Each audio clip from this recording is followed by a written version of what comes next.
দেখুন জিদ্দা কিভাবে রিস্ক নিয়ে শুটিং করতে গিয়ে চোট পেয়েছেন গুরুতর। আমি আরও ক্লিপ দেখাচ্ছি, তোমরা দেখো। দেখুন জিদ্দা এবার 40 ফুট উঁচু বিল্ডিং থেকে কিভাবে শুটিং করছেন, কিভাবে কতটা আত্মবিশ্বাসের দরকার হয় তাহলে ভাবো। डेविड इन दोस्तों घबराओ मत, जिंदगी में ऐसे ही होता है। आदमी को नीचे जाना पड़ता है, फिर ऊपर आना पड़ता है, फिर नीचे जाना पड़ता है, फिर ऊपर आना पड़ता है। यही तो जिंदगी है। ओके देखो अच्छे, बाय बाय।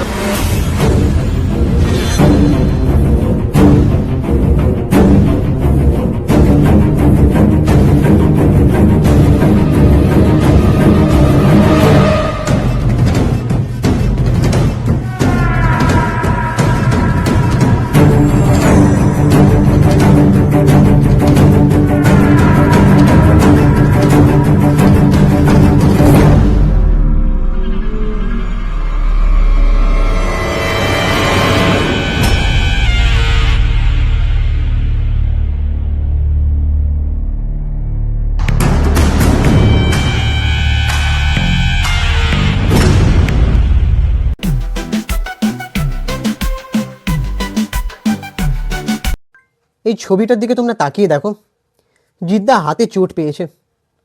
ইয়েস, আজকের এই ভিডিওটা শুধুমাত্র জিদ্দাকে নিয়ে হতে চলেছে। জিৎ দা, আমাদের টলিউডের বস। হ্যালো গাইস, আমি সুপ্রিয় রয়েছি তোমাদের সঙ্গে। তোমাদের কাছে একটা রিকোয়েস্ট, চ্যানেলটাকে প্লিজ সাবস্ক্রাইব করে দাও। যারা জিদ্দার ভক্ত, যারই ভক্ত হয়ে থাকুক না কেন, তোমরা প্লিজ চ্যানেলটাকে সাবস্ক্রাইব করে দাও, ভিডিওটাতে একটা লাইক দাও। একটা লাইক কিন্তু ভিডিও বানানোর উৎসাহ বাড়িয়ে দেয়। চলো ভিডিওটা শুরু করা যাক। দেখো জিদ্দা, আমাদের টলিউডের বস, জিদ্দার হাতে চোট তোমরা দেখতে পাচ্ছ ভালো করে। ডান হাতে একটা চোট পেয়েছেন জিদ্দা, তার হাতে প্লাস্টার করতে হয়েছে।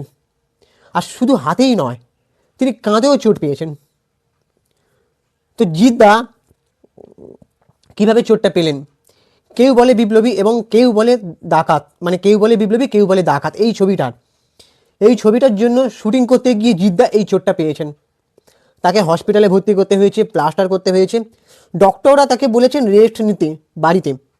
তেমন কিছু নয়, তবে রেস্টটা নেওয়ার পরে সে মানে ঠিক হয়ে যাবে, তারা মানে সুস্থ হতে সময় লাগবে। তো জিদ্দা এই চোটটা সেরে গেলেই সম্ভবত কেউ বলে বিপ্লবী, কেউ বলে ডাকাতের শেষ পর্যায়ে শুটিং বাকি রয়েছে, সেটা তিনি কমপ্লিট করবেন, এমনই ইনফরমেশান রয়েছে। তো জিদ্দাকে দেখছিলাম পাঁশকুড়াতে শুটিং করতে গেছেন, মানে শুটিং বলছে সরি, স্টেজ শো করতে গেছেন। তো হাতে চোটটা তার স্পষ্ট দেখা যাচ্ছে। সে ভিডিওতে দেখলাম যে সে মানে অনেক কথা বলছে দর্শকদের, যে আমাকে আশীর্বাদ করুন আর বড় হতে পারি, যেন আরও অভিনয় করে যেতে পারি। আর জিদ্দা তার ডায়লগগুলো বলছেন, কেউ বলে বিপ্লবী, কেউ বলে ডাকাতে, সেই ডায়লগ দিচ্ছেন। তারপরে তিনি যেখানেই যান তার সেই বিখ্যাত ডায়লগ, মার গুড় দিয়ে রুটি, চিনি দিয়ে চাপ দিয়ে খা। এই ডায়লগটা মানে আমিও ভক্ত, মানে আমিও যখন এই সিনেমাটা বেরিয়েছিল আবার, আর ডায়লগটা মানে আমি নিজেও ডায়লগটা বাড়িতে বারবার বলতাম। তারপরে জিদ্দার যখন কোন সিনেমাটা এলো যেন, সুলতান দ্য সেভিয়ার, যেটা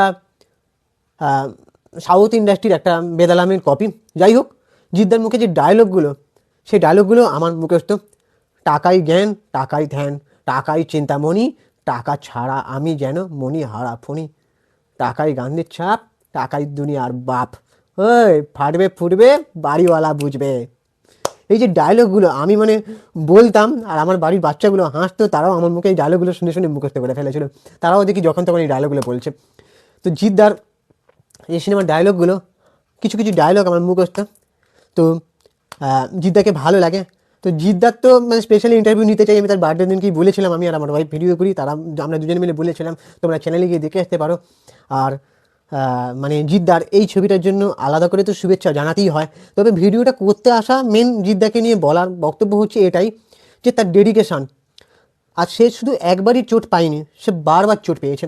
তার আর একটা প্রমাণ আছে, যেটা জিদ্দা বস 2 এর বেলা একটা শুটিং করতে গিয়ে, যেখানে দেখবে তোমরা নুসরাত ফারিয়া গাড়িটা চালিয়ে যাচ্ছে, সেখানে জিদ্দা রানিংয়ে এসে জিদ্দাকে ওই গাড়িটার মধ্যে ঢুকতে হবে। কোনো মানে গাড়িটা চলন্ত অবস্থায়, গাড়িটা থেমে থাকবে সেই অবস্থায় নয়, চলন্ত অবস্থায় গাড়িটা জিদ্দাকে উঠতে হবে। জিদ্দা যখন উঠতে গেছিলো জিদ্দা গুরুতর আহত হয়েছিল কোমরে, তখনও ঠিক সেই রকমভাবে তার হসপিটালে ভর্তি হতে হয়েছিল। তারপরে আবার সে যখন সুস্থ বোধ করেছে তখন আবার শুটিং কমপ্লিট করতে হয়েছে। আবার জিদ্দাকে অনেক সময় দেখেছি আমরা চোট পাওয়া সত্ত্বেও সে আগে সেই অবস্থাতে মনে হয়েছে যে আগে শুটিংটা সে কমপ্লিট করুক, কারণ শিডিউল রয়েছে, শিডিউল বারবার রিশিডিউল করা সম্ভব নয়। তো জিদ্দাকে এই রিস্কগুলো নিতে দেখা যায়। জিদ্দা কমার্শিয়াল সিনেমাতে বিশ্বাস করে আর সে বারবার ঝুঁকি নিতে পছন্দ করে। যেমন তোমাদের আরেকটা কথা বলি, বাঘবন্দি খেলা, ওই যে বাঘ জিদ্দার যে চ্যাপ্টারটা ছিল সেখানে তোমরা দেখবে একটা বিল্ডিং থেকে, কত উঁচুতলা বিল্ডিং থেকে জিদ্দা যেভাবে মানে বিল্ডিংটার মানে দাঁড়িয়ে দাঁড়িয়ে আসছে নামছে, স্টান্ট ছিল, কিন্তু কতটা আত্মবিশ্বাসের দরকার হয়।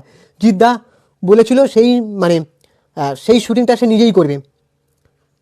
আর আমরা যেমন দেখি আজকে শাহরুখ খান, সালমান খান, দেখো তোমরা বড় বড় স্টান্ট নিতে ঠিকই, কিন্তু তাদের কিন্তু বডি ডাবল থাকে, মানে সেই অ্যাকশন সিকোয়েন্সটা অন্য কেউ শুটিং করে কিছুটা তাদের মতন দেখতে, এবং মানে তাদের মতন ড্রেস আপ দেওয়া থাকে, আমরা বুঝতে পারি না, যেগুলো খুবই রিস্কি, হাই রিস্কি।